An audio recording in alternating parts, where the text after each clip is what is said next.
Juan Carlos, Hola, ¿cómo estás? bien, bien, hola, disculpa la demora, realmente mi capacidad digital me ha impedido hacerlo a tiempo, pero ya estoy acá. No, no te preocupes, yo no soy tampoco el más diestro, digamos, en capacidades digitales, creo que solamente Desi aquí eh, tiene más conocimientos que nosotros. Voy a empezar a presentar ahora. Buenas noches a todos, muchas gracias a quienes se han conectado a este espacio, en el que vamos a analizar un poco el asesinato del candidato a presidente de Ecuador, Fernando Villavicencio. Bueno, el contexto crítico del país y las consecuencias también de esta noticia. Estamos, ya la vieron, digamos, hace un ratito a Desiree Yepes, a quien muchos de nuestros seguidores ya la conocen. Desi es periodista, verificadora de datos y autora ecuatoriana, y es reportera y productora digital en Radio Ambulante Estudios. Desi conocía a Fernando y va a estar conversando junto conmigo con Juan Carlos Calderón, que se acaba de unir. Juan Carlos es director de la revista digital Plan B y presidente de Fundamedios, una organización no gubernamental que promueve la protección de libertades de expresión. También es un conocido de la casa, ya lo hemos entrevistado en el hilo para analizar la realidad ecuatoriana y era amigo personal de Fernando. Yo soy Eliezer Budasov, copresentador y editor del hilo. Muchas gracias a los que nos están viendo y a Desiree y a Juan Carlos por estar acá esta noche para ayudarnos a comprender mejor los alcances de lo que está ocurriendo en Ecuador en este momento que sabemos que es doloroso para todo el país y además para ustedes personalmente. Juan Carlos, vamos a hablar en un momento sobre la trayectoria de Fernando, sus propuestas como candidato, pero para empezar te quería pedir que nos cuentes brevemente quién era Fernando Villavicencio. Sí, Fernando, un periodista, en realidad, con quien mantuve una relación cercana en lo profesional y personal desde hace casi 40 años. Nos conocimos en las aulas de la Universidad Central del Ecuador, en periodismo. Fernando luego se fue por otras líneas, es decir, él trabajaba con los sindicatos petroleros, con las organizaciones de trabajadores petroleros, y ahí fue donde fue forjando su conocimiento del área del sector. En ese camino, pues también emprendió en investigaciones que se iban publicando en los productos, digamos, en las publicaciones de los trabajadores petroleros. Muchas denuncias que en todo caso Ecuador siempre ha sido, desde cuando empezó el petróleo, objeto también de situaciones de corrupción en el área. Y eso estaba trabajando Fernando, y luego va perfeccionándose también en el tema de periodismo de investigación a partir de su formación universitaria y en un camino en el cual él encuentra su mejor momento, creo que, entre comillas, al inicio del gobierno de Rafael Correa. Y él había denunciado ya algunas situaciones con Lucio Gutiérrez y otros presidentes, pero es en el momento en que la Revolución Ciudadana aparece cuando él empieza a trabajar en formas sostenidos. Él, recuerdo, hace el primer libro, uno de sus primeros, su primer libro, creo yo, que se llama El discreto encanto de la Revolución Ciudadana, donde junto con otros autores y pensadores de los movimientos sociales, en su momento, que ya empieza a cuestionar al gobierno, va denunciando cómo se daban las negociaciones de campos petroleros, sobre todo el campo llamado Ivanhoe, a partir de un decreto de la Asamblea Constituyente que tenía plenos poderes y que afectó las concesiones tanto petroleras como mineras y para favorecer a otras concesionarias.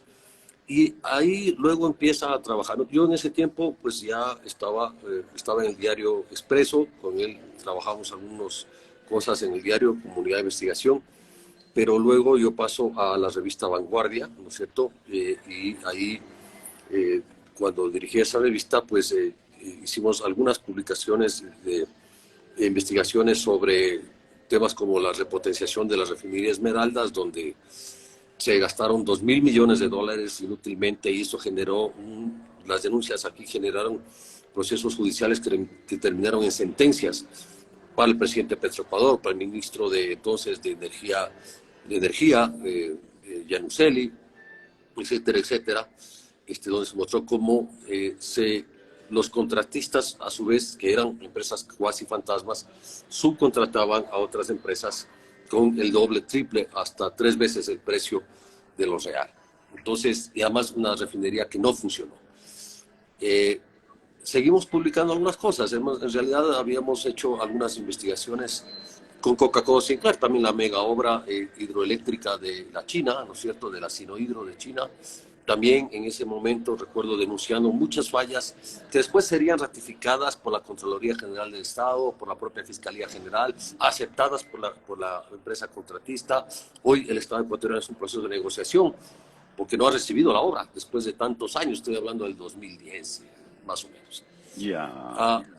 Pero en ese momento ocurre una situación. Él era también asesor del asambleísta Clever Jiménez de Pachacuti, asesor de comunicación, y a partir de eso también iba generando investigaciones y pedía informes a través de la Comisión de Fiscalización de la Asamblea. Y es en el levantamiento, digamos, de la situación del 30S, del 30 de septiembre, cuando hay esta revuelta de policías y militares por el tema de las condecoraciones y una nueva ley que se estaba aprobando, cuando Carlos Figueroa y el diputado Clever Jiménez denuncian que lo que hizo Rafael Correa en los hechos del 30 de septiembre del 2010 habían sido en la práctica un montaje. O sea, por ejemplo, decir que había sido un secuestro, lo que estaba secuestrado, o cuestionar directamente todo lo que el gobierno había construido como un relato de lo que había pasado. Es decir, que era un golpe de Estado, y él denunció, Correa, pues, Villavicencio, Figueroa y Jiménez denunciaron que fue Hugo Chávez el que de alguna manera instigó, ¿no es cierto?, una reacción del presidente Correa en estas circunstancias. Fue una denuncia.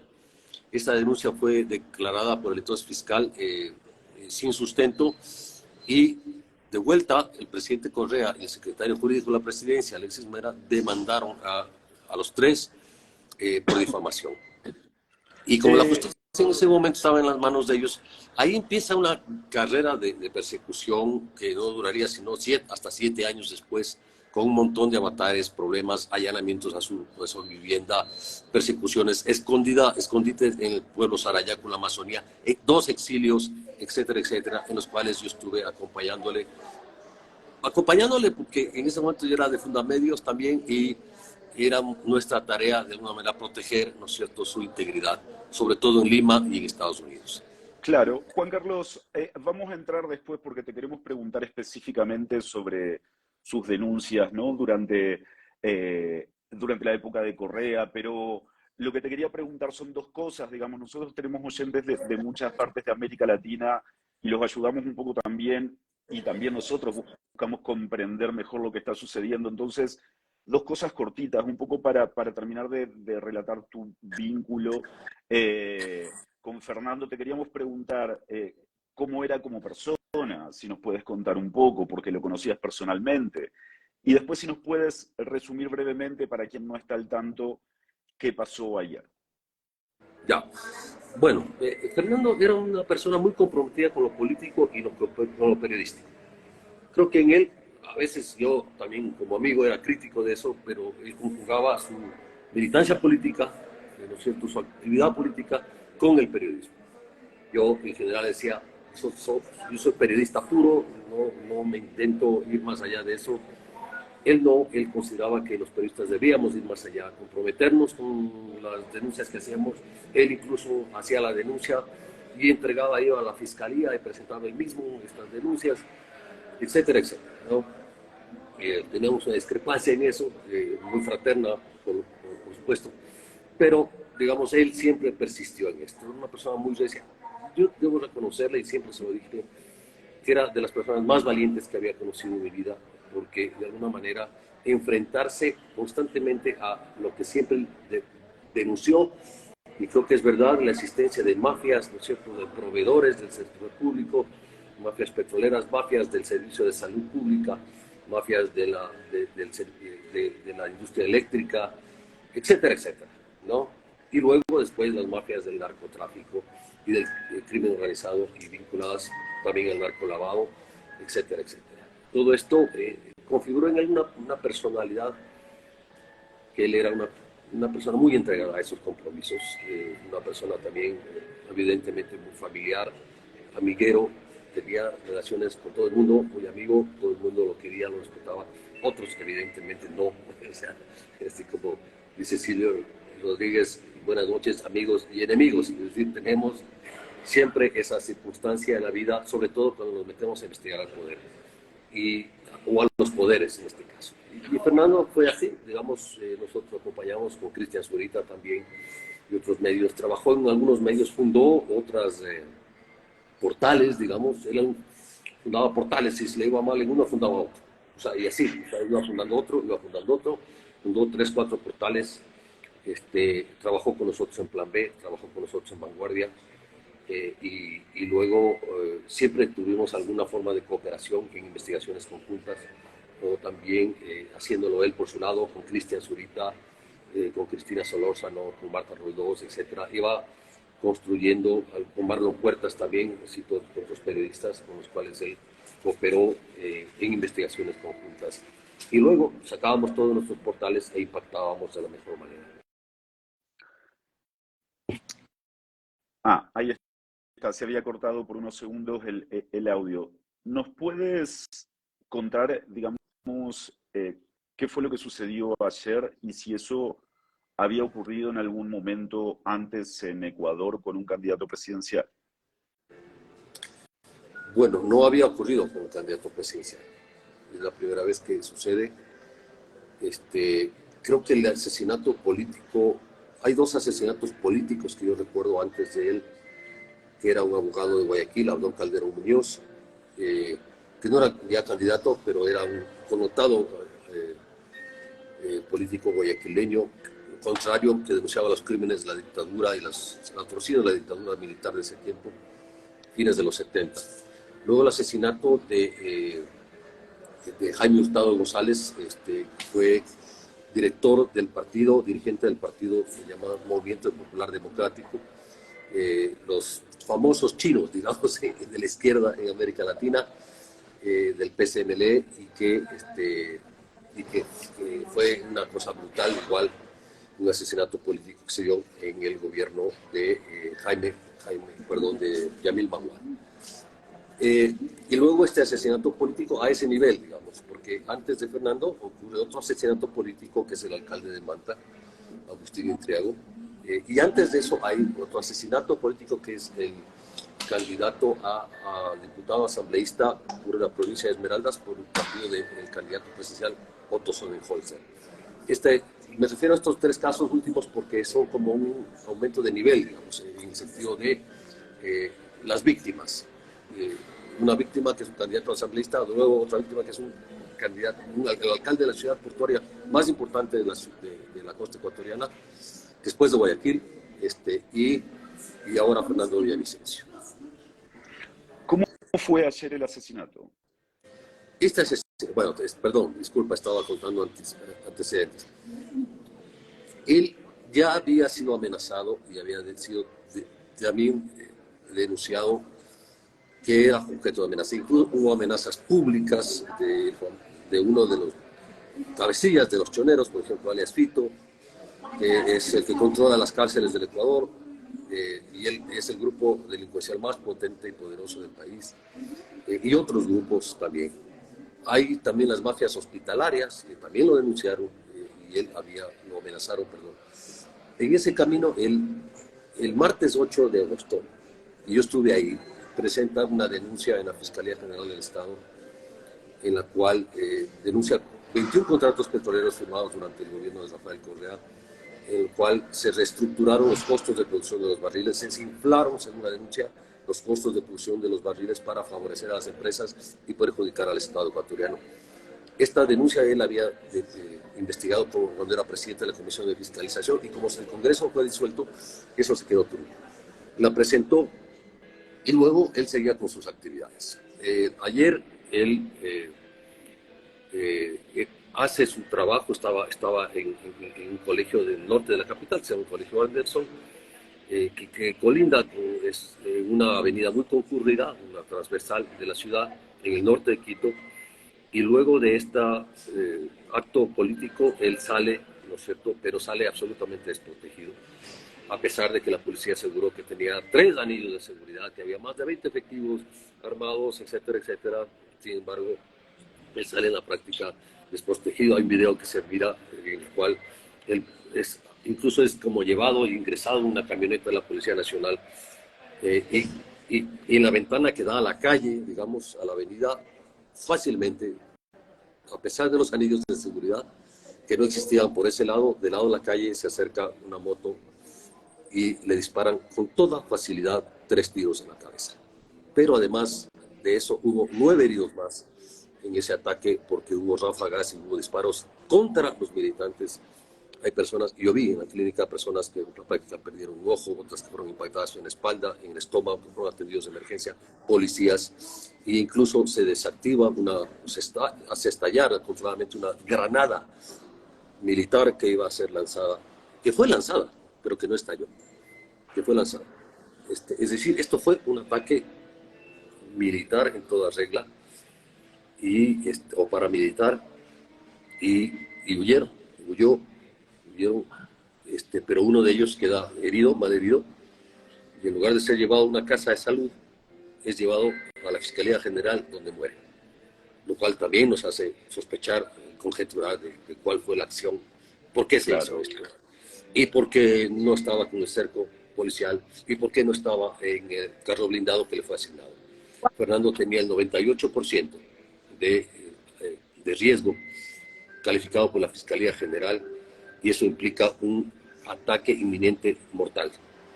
Es decir, que podía ser atacado de muerte en cualquier momento. En cualquier momento.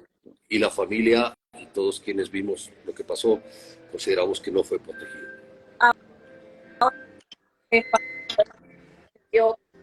Con uno implicadas, y ahora que estamos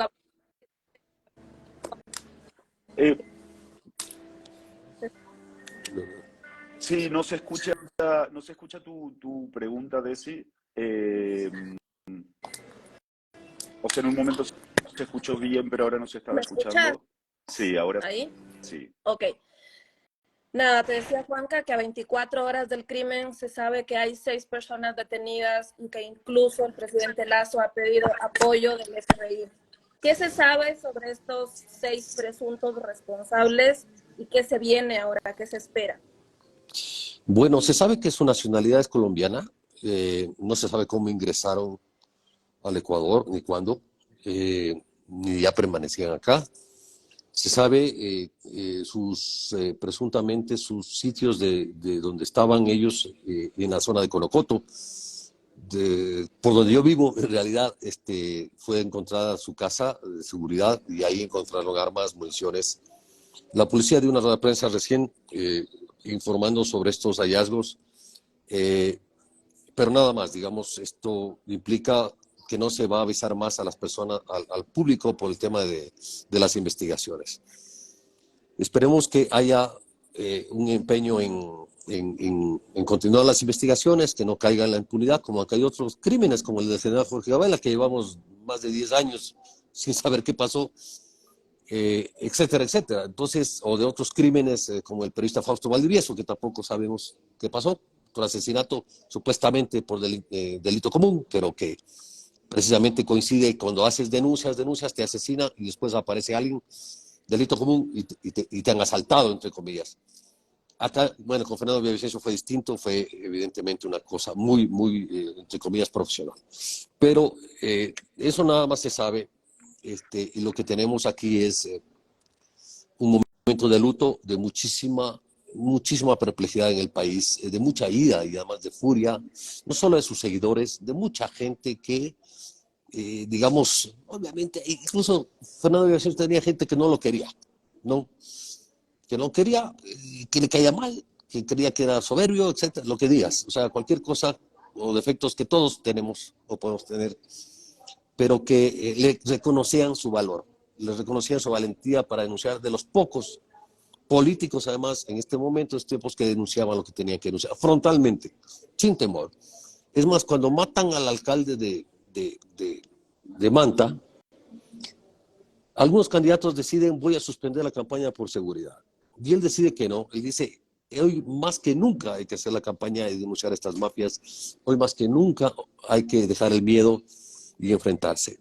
Pero suponíamos que él tenía la seguridad, que él tenía la protección adecuada para esto, y esto no ocurrió. Entonces, sí me parece que hay unas dudas que la policía ha intentado explicar, ha reconocido algunos errores, pero de alguna manera eso es lo que ya pasó. Es decir, ahora puedes decir cualquiera, Fernando Villavicencio está muerto. Lo impensable sucedió. Y también hay un mensaje político gravísimo, y es que esto fue hecho en la capital del Ecuador, en Quito, en el centro norte. O sea, no en Esmeraldas, no en las zonas periféricas donde se supone están los tiguerones, los lobos, los choneros, los grupos de delincuencia. Fue en la capital de la República, con cerco policial incluido, a la vista del público. Es decir, con una audacia como para decirte, oye, Estado ecuatoriano, gobierno, aquí también mando yo. No puedes hacer nada contra lo que yo hago. El crimen que yo quiera cometer, lo voy a cometer. Y lo hago. Y no va a Juan tener problema Carlos, con esto. has descrito el trabajo de Fernando como valiente y comprometido. Nos gustaría que nuestros oyentes puedan conocer un poco más sobre él. Sabemos que se inició como sindicalista y tú que pudiste conocerlo desde la universidad. ¿Cuándo y cómo da este salto hacia el periodismo? ¿Cómo describirías su trayectoria profesional? Bueno, yo creo que él siempre fue un sindicalista, de un corazón sindicalista. Así como uno tiene alma de gordo, él tenía un corazón sindicalista. Él tenía el corazón sindicalista. Y esto porque fíjate que en esta campaña fue el único que arrastraba gente. O sea, no iba a las organizaciones, se reunía con gremios, se reunía con un montón de gente, y luego le empieza a omitir. El correísmo también empieza a hacer este tipo de acciones. Por ejemplo, él se mete en Manabí, en el corazón del correísmo, en Chone, donde es la candidata del correísmo, porque ella le retó y le dijo, venga acá, aquí nadie lo quiere. Y él fue y hizo una enorme movilización y concentración. Era un tipo así. Ahora, él da ese salto porque él se vincula a los sindicatos petroleros y empieza a hacer este tipo de investigaciones sobre denuncias de corrupción. En CEPE en ese entonces, en Corporación Estatal Petróleo Ecuatoriana, que es el nombre con el que inició, y luego cambia a Petroecuador a inicios de los 90. Y yo también era, en su momento, mi cargo era técnico en publicaciones. Es decir, yo dirigía una revista sindical de los trabajadores petroleros que se llamaba Jornada Sindical, que editaba 4.000 ejemplares mensuales, que era una brutalidad en ese momento, pero eran 4.000 trabajadores. Teníamos imprenta propia, yo también era imprentero, entonces yo manejaba la imprenta también, o sea, y Fernando era el que nos proveía también de mucho contenido. Entonces yo creo que él se forja también en la necesidad de publicar y de difundir las investigaciones, no solo en el ámbito de los trabajos petroleros, sino también a escala, primero de la ciudad y luego a escala nacional. Él ahí donde le va agarrando el gusto, bueno, él estudió periodismo, en realidad nos conocimos en las aulas de periodismo, pero en su momento él se dedicó exclusivamente a esto del petróleo. Y luego, como te digo, él tenía este corazón también periodístico y empezó a trabajar y a publicar y a difundir en otros medios estas denuncias. Y ahí se fue ya consolidando. Es decir, él publicaba de pronto freelance, hacía investigaciones, publicaba en nuestro caso, por ejemplo, en la revista Vanguardia, publicamos varias de esas historias con él y en otros medios que le permitían hacer estas publicaciones. Y luego ya fundó sus portales. En realidad, cuando Desiree trabajó con nosotros en Vanguardia, fue una de las víctimas del cierre abrupto de la revista, ¿no es cierto?, en junio del 2013. Nos quedamos desempleados, chiros totales, hasta, además nos dejaron de pagar, no teníamos, y fundamos Plan B en medio de una enorme necesidad, y Fernando se incorporó con nosotros en Plan B. Y ahí hicimos, lo primero que hicimos fue una página en Facebook de Plan B. Después de eso fue en junio nos seguimos trabajando, nos seguimos sentados ahí. Fundamedios nos consiguió una oficina en el edificio de la Unión Nacional de Periodistas, una oficina vieja, eran unas mesas y llevamos nuestras propias computadoras y seguimos trabajando. Y Fernando se incorporó con nosotros y ahí fue cuando denunciamos dos cosas que fueron muy importantes, como el presidente Correa se había comprado un avión, ¿no es cierto?, Legacy, de lujo, ¿no?, nuevo de paquete para sus transportes transnacionales, y donde estaba armando la revolución mundial. Entonces, también el tema del Yasuní, ITT. O sea, toda esta lucha, todo este proceso en el cual se estaba definiendo en ese momento el plan A, que era dejar el crudo en tierra, no explotar el Yasuní, el petróleo del Yasuní, y plan B, sacar el crudo del Yasuní. Y por eso se llama plan B, porque un día nos reunimos en mi casa con Fernando Villavicencio y otro compañero, y estábamos en el debate, ¿te acordás? De decir, ¿de qué nombre le íbamos a poner a la revista? Y claro, todos unos líneas rojas, bueno, ya, todos con su pasado izquierdoso ahí lanzando sus consignas. Y entonces dijimos, oye, ¿por qué no le ponemos plan B? Porque era el debate de plan A y plan B. Y decíamos, pero plan B no, pues pongámosle con B pequeña, con B de vanguardia. ¿Sí? Y la consigna, la primera consigna nuestra, el primer lema fue, porque el periodismo también tiene su plan B.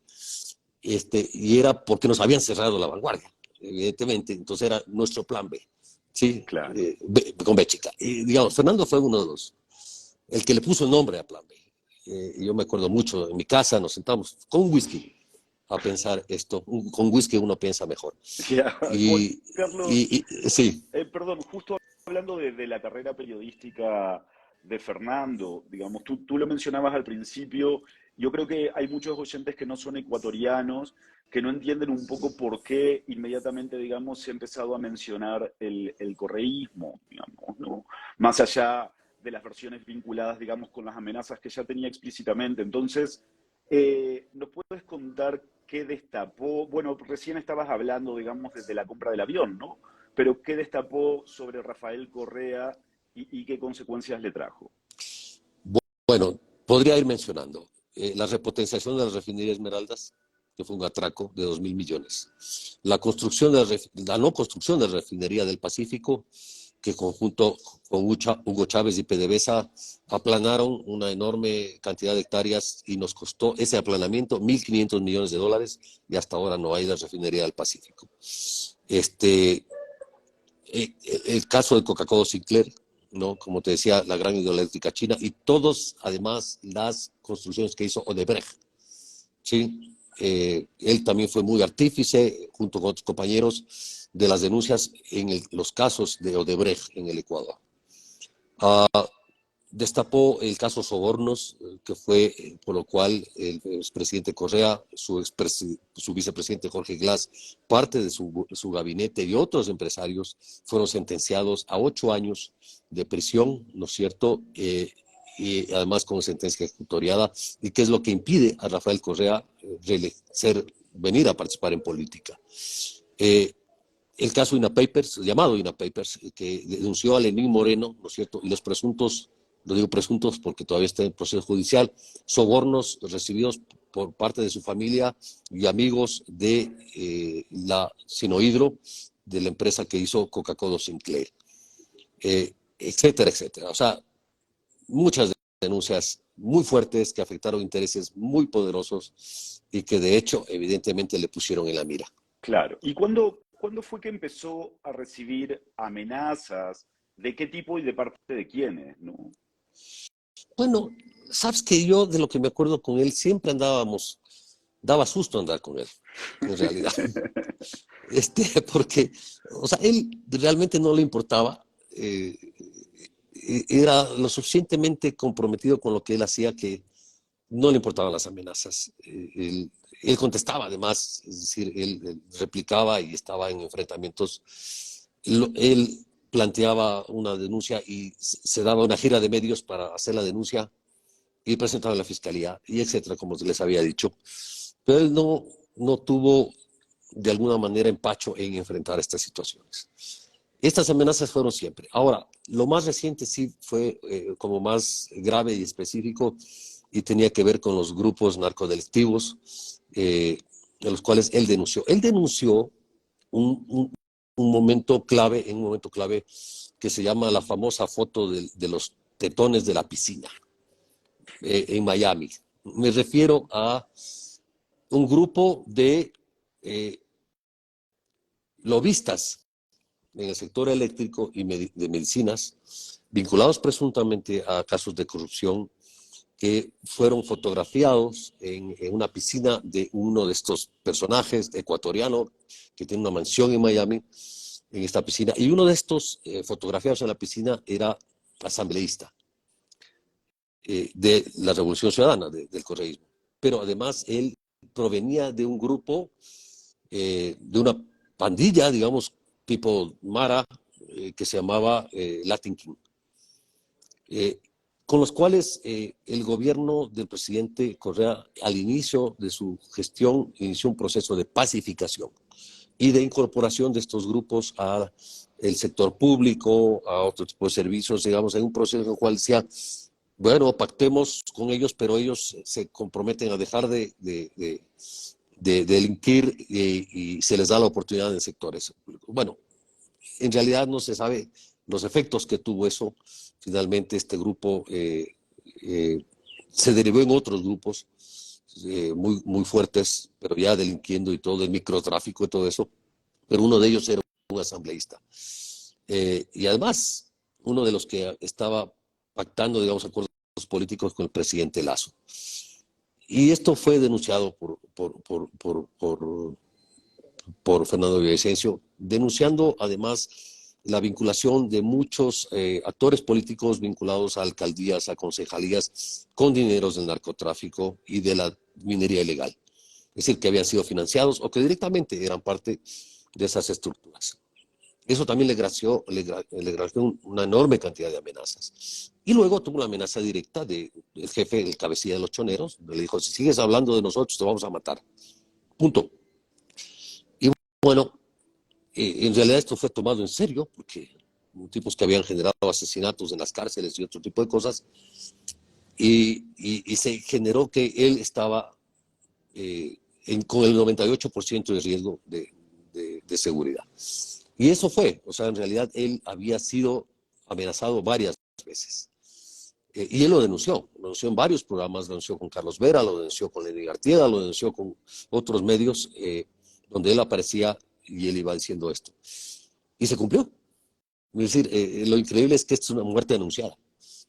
Esta es una muerte anunciada y es increíble que haya sucedido. O sea, me parece que nosotros, yo cuando recibí la noticia, estábamos empezando una reunión anoche o al final de la tarde, y Cristian Zurita pone en su tweet que el atentado, digamos, primero pone la noticia del atentado, que hay heridos y que Fernando está herido. Luego de pocos minutos él pone, mataron a mi amigo, en su tweet, porque Cristian y Fernando siempre fueron mucho más amigos y colegas, y entonces luego se confirma la muerte. O sea, Carlos Figueroa, quien es parte de su campaña, que fue el médico con el que él huyó y fue denunciado, un médico cirujano, un trabajador de los sectores populares en el sentido de servicio de salud pública, fue el que confirmó el deceso. Él me contó que él había llegado y había entrado a la clínica y cuando lo vio, ya le vio que estaba muerto. O sea, dije yo, ya le vi el semblante, ya vi, estaba muerto. Yo caí de rodillas y lloré. O sea. Juanca, hemos hablado de la trayectoria de Fernando como periodista, el impacto de su trabajo. ¿Puedes contarnos un poco en qué momento él entra a la política? ¿Cuál es su motivación para dar el paso? Yo creo que él, como te decía, en su personalidad, en su trabajo, él siempre conjugó este tema de lo político con lo profesional, con lo periodístico. Pero yo creo que cuando él decide acceder a la diputación, él logra la mayor cantidad de votos, o sea, del partido del gobierno, porque entra con el partido del gobierno, con Creo, y es el diputado más votado. o el periodista más votado, como quieran, y logra ingresar no, perdóname si no soy muy riguroso, pero una votación cercana a los 300,000 votos, que era bastante en ese momento. Y entonces, ¿por qué decide él entrar? Porque para él publicar no era suficiente. Es decir, y era un poco lo que yo discutía siempre con él. Decía, verás, yo soy periodista, yo no quiero pasar a ser juez, ni diputado, ni entrar. Porque es muy común que los periodistas en América Latina pasen esta puerta giratoria, ¿no? De lo periodismo a lo político, y después se devuelven nomás, con la misma cara, pero ya se devuelven patojos, digamos. Ya entran bien y ya se vuelven de lo político a lo periodístico, pero ya están patojos. Y él decidió ser político, dejó el periodismo en realidad, aunque decía que siempre es periodista, pero yo creo que él decidió ya ser político. Él no creía que no era suficiente, es decir, que había que seguir insistiendo en las denuncias, que había que luchar contra la corrupción en otros planos, porque hay un problema en el Ecuador, y creo que en América Latina, y es el tema de la impunidad. O sea, muchos casos se quedan en la corte, o sea, se quedan en la fiscalía, no pasan, se quedan en la Contraloría, no pasan, a pesar de que el periodista demostró, ¿no es cierto?, con sus publicaciones, pero hay demasiados intereses adicionales de los afectados y grupos muy poderosos, de grandes bufetes de abogados, que impiden, digamos, que los casos continúen y que de alguna manera lleguen a conclusión. Para él esa era una enorme frustración. O sea, yo me saco el aire, decía, constantemente denunciando, investigando, publicando, y se queda en la función judicial, se queda en la fiscalía, se queda en la Asamblea Nacional, en el Congreso, no progresan, porque todos intervienen para que no haya resultados. Y por eso él continuó. Fíjate que el caso Sobornos, que fue un hecho periodístico, con Cristian Zurita y Cristina Solórzano, una investigación que ganó premios internacionales además. Él persiguió ese caso hasta las últimas consecuencias. Es decir, fue al Congreso. Yo no estaba de acuerdo, decía Fernando, deja así, que se encarguen ellos, no es tu tarea. Dijo, no, yo tengo que ir y tengo que denunciar. Y denunciaba. Y fue al Congreso, fue a la Comisión de Fiscalización, estuvo con la Fiscalía, estuvo comprometido con esa investigación. Y bueno, eso era. Yo creo que esa fue su decisión. Fue una decisión que muchos periodistas han dado, ese salto en el Ecuador, y creo que en América Latina es muy común, pero que de alguna manera le sirvió, porque también tuvo un trabajo muy auspicioso como presidente de la Comisión de Fiscalización. Finalmente le tocó sustentar el juicio al presidente Lasso, ¿no? El juicio político. Él mismo, fíjate, en la Comisión de Fiscalización denunció el manejo de los medios, de las empresas públicas, de lo que se cogió en la oposición, digamos, para iniciar el juicio político. Pero él luchó dentro de la comisión porque haya un debido proceso, porque se presenten bien las pruebas, y se le acusó de querer tapar el caso, lo cual no fue así. Él rompió con el presidente Lasso, porque en algún momento no se sintió respaldado por el poder político del Ejecutivo en algunas denuncias que había hecho contra miembros incluso de su propio partido. Juan Carlos, bueno, primero a los dos tenemos un montón de mensajes de los oyentes agradeciendo, digamos, la presencia esta noche, digamos, lamentando la pérdida, agradeciendo la valentía, solidarizándose. También tenemos un montón de preguntas. Algunas de estas preguntas vamos a tratar de incorporarlas. No queremos tampoco robarte tanto tiempo. Sabemos que estás respondiendo a esto con lo que sabes hacer, que es periodismo, y estás tapado de trabajo. Tenemos esta duda, y alguna gente también pregunta, que son dos preguntas relacionadas. Por un lado, ¿cuál era la ideología política y cuáles eran sus propuestas como candidato, las de Fernando? Y también una pregunta que mucha gente hace es si tenía alguna posibilidad o alguna chance de ganar. Bueno, empiezo por la segunda. Yo creo que sí tenía, digamos, él había venido creciendo en las encuestas. En el Ecuador sucede, no sé, en otros países, pero sucede algo. Las encuestadoras y las encuestas sirven para la manipulación política.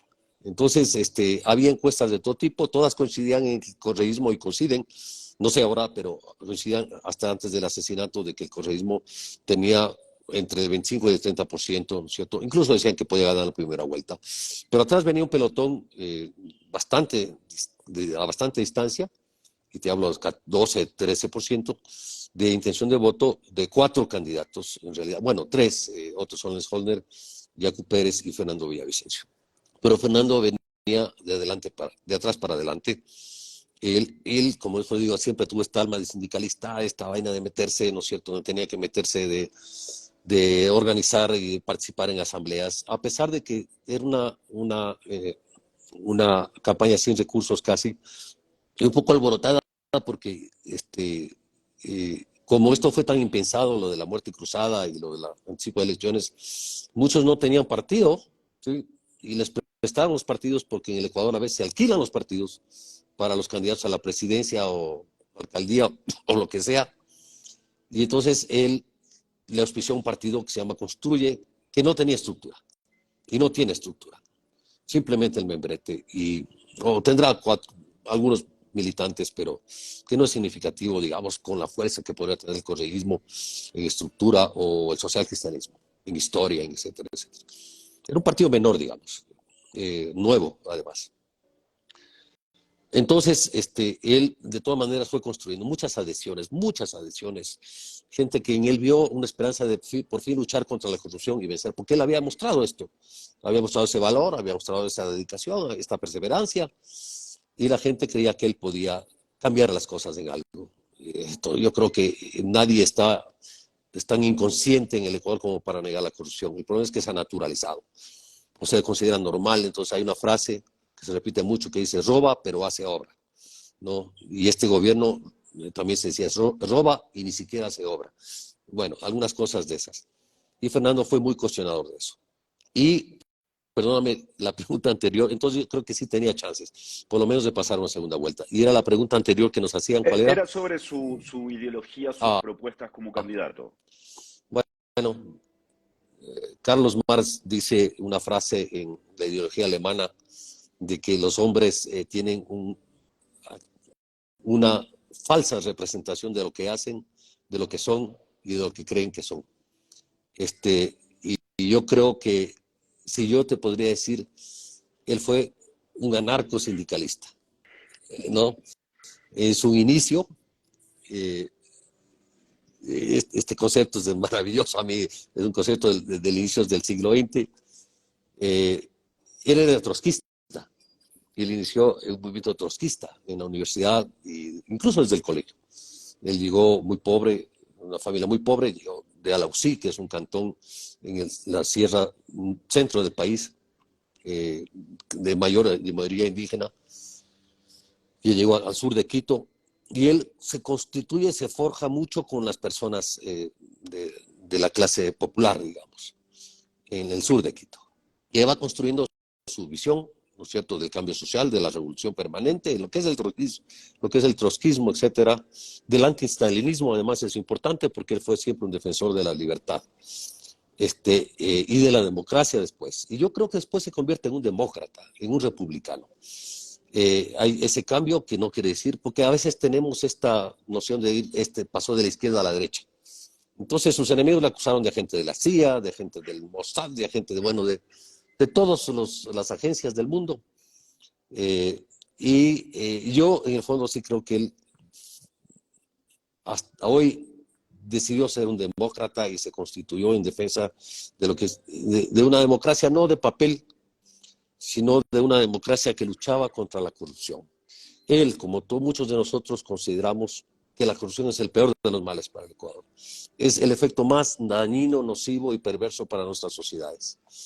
Y él constantemente planteaba eso en sus entrevistas, a veces canzonas, porque le decía: ya eres un denunciólogo y hablas de lo mismo y de lo mismo y de lo mismo y de lo mismo, ya cambia de cassette, deja de darnos sopa de fideo todos los días. Pero él insistía en darnos esa sopa de fideos, porque decía: es que la lucha contra la corrupción tenemos que seguirla dando. Y fue siempre eso. Entonces, me parece que esa es su ideología. No podría decir que era un tipo de izquierda, o empezó siendo de izquierda y después lo entendió todo y se reformó. Entonces,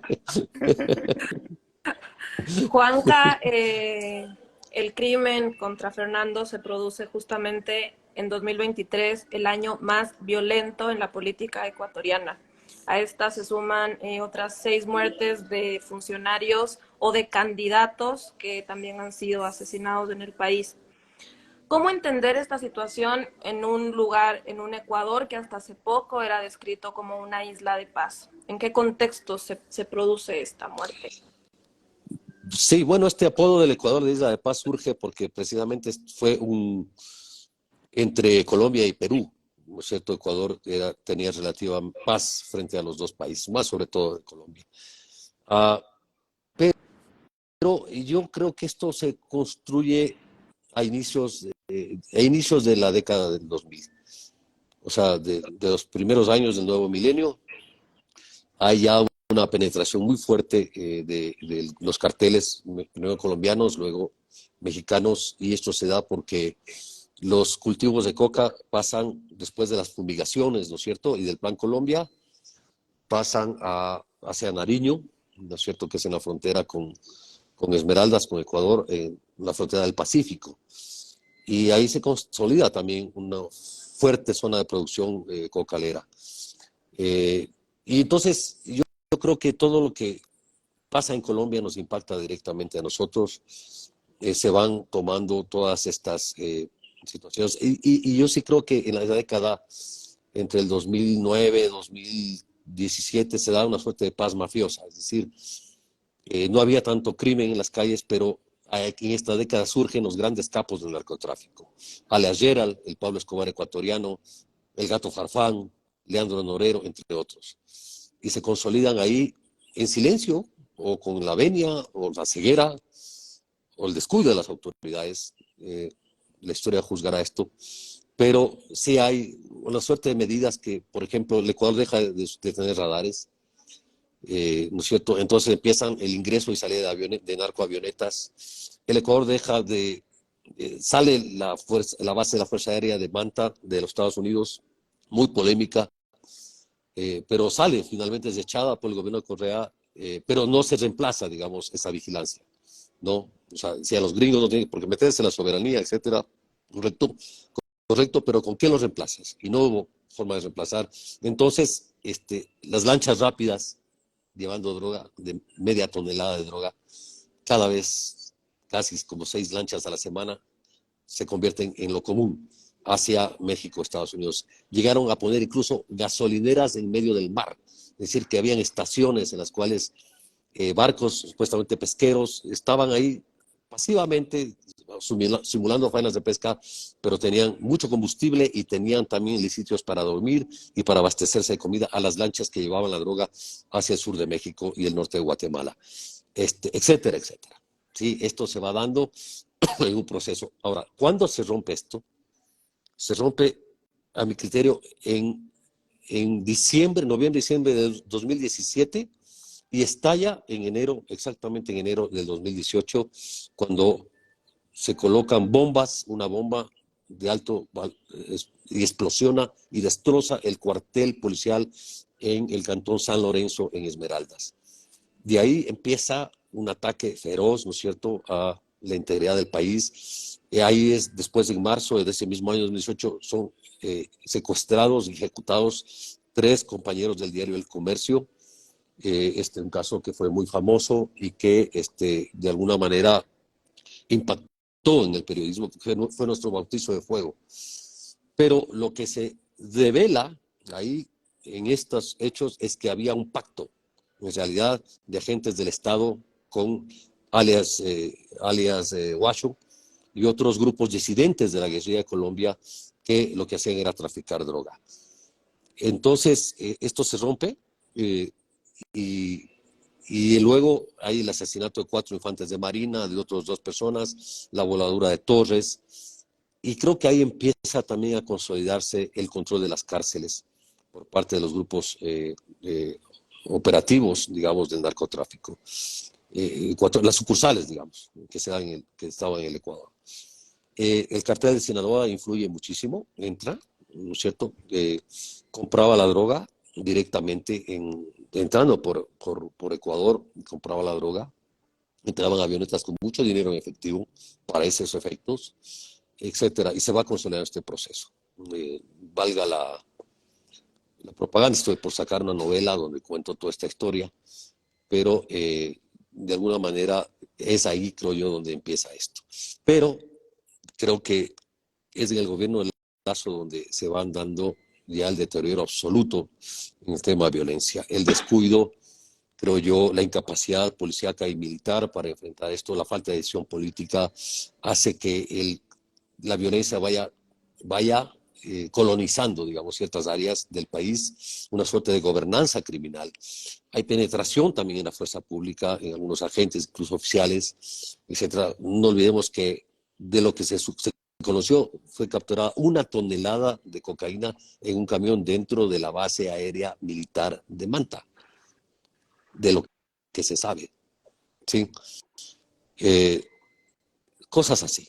Entonces, esto fue generando como, está acostumbrando además que empieza a entrar mucho dinero, ¿sí? Ecuador es un país dolarizado, mucho dinero que se lava, se calcula que se lava entre el 10 al 15% del presupuesto, la cifra ha llegado a $3.500 millones por año, me parece conservadora, hay formas de que del dinero criminal ingresa y también se da un fenómeno paralelo al narcotráfico que es el dinero sucio de la minería ilegal, el oro sucio, el tráfico, el lavado de dinero con oro, etcétera, etcétera. Entonces se va configurando esto, pero además esto va generando violencia porque vas como ocupando territorios para el microtráfico, porque los narcos empiezan a pagar a la gente con droga, ¿sí? No con dinero efectivo, que es mucho más detectable, y se empieza a pagar con droga, entonces se disputan zonas de distribución y venta de microtráfico.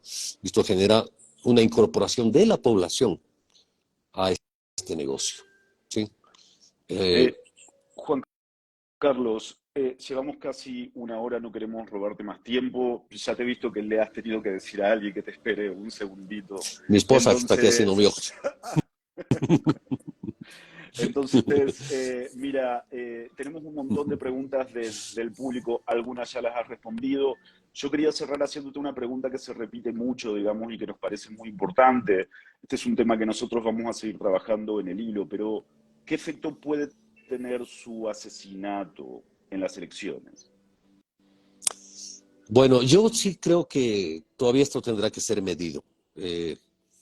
Me parece que hay que ver a quién beneficia el crimen.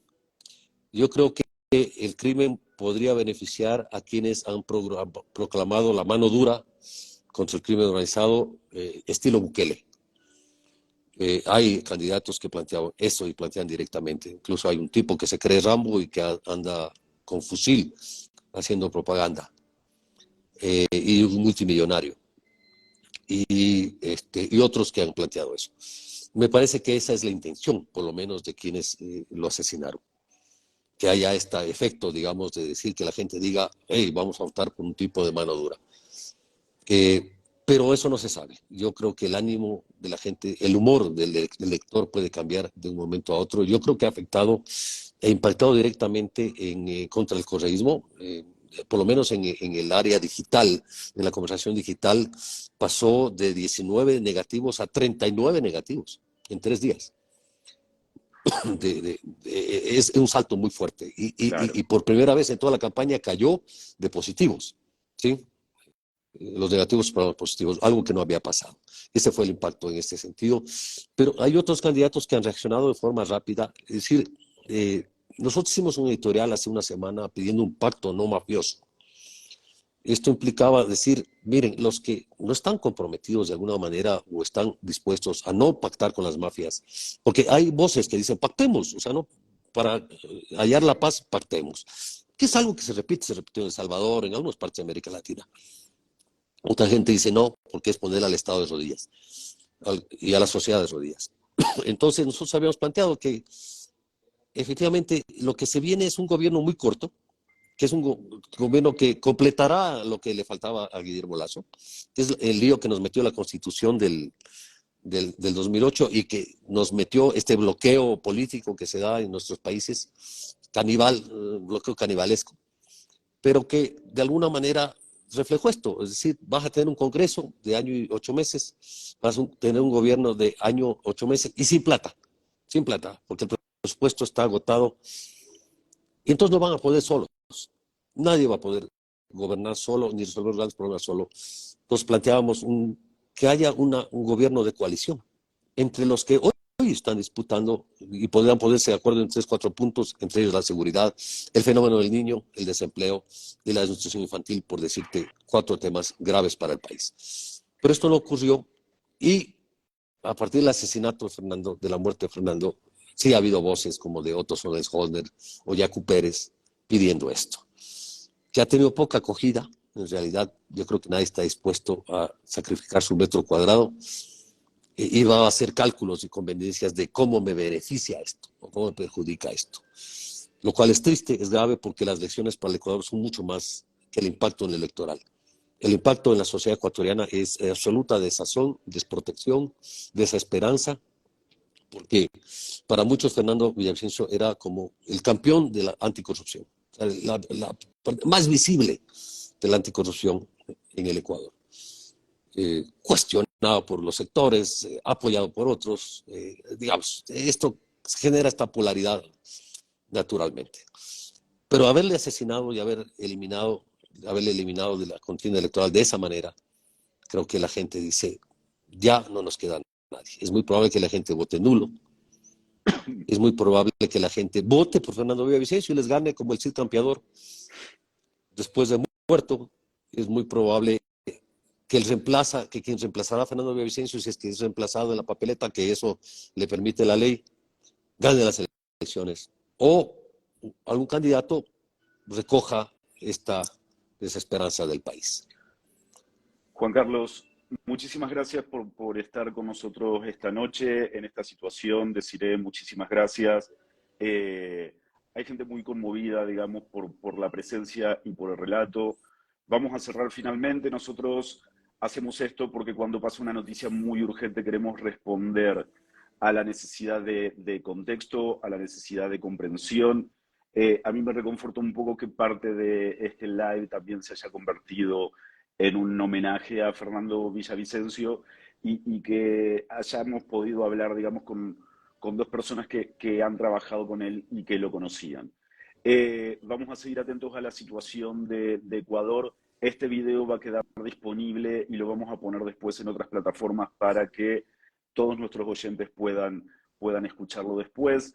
Y mañana, como todos los viernes, estrenamos también un episodio que veníamos trabajando sobre otra noticia que ha captado la atención de todo el continente, el último escándalo político que sacude a Colombia.